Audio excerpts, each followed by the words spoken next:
Magyo-yoga-yoga ka ng ganyan, mga guys, tignan nyo itong nabili ko kay Hati Diary. Pa-halter top siya, mga akla. So, disukbit siya dito sa leeg natin. Pero, Mima, ang pinaka nagpahat sa kanya, tignan mo yung likod, be.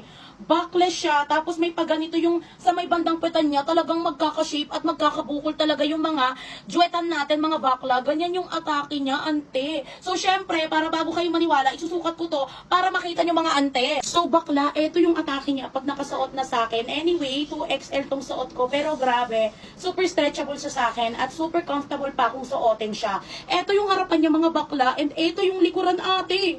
Grabe, tignan mo yan. Tapos eto naman yung sa may ating bandang likuran. So ang ganda niya ate ko gamitin kung mag-gym ka ng ganyan ka ka-sexy. Tapos mag-yoga-yoga ka ng ganyan, mga akla, di ba?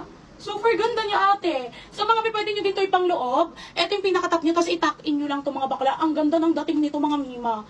Ang ganda talaga ng mga ano ni Hati Diary, bakla. Nakaka-sexy talaga siya, mga auntie ko. So ayan siya, Mima, oh. Kung gusto niyo nito, ilalagay ko to sa yellow basket natin. Ayan yung atake niya, bakla, sa mga gilid-gilid niya.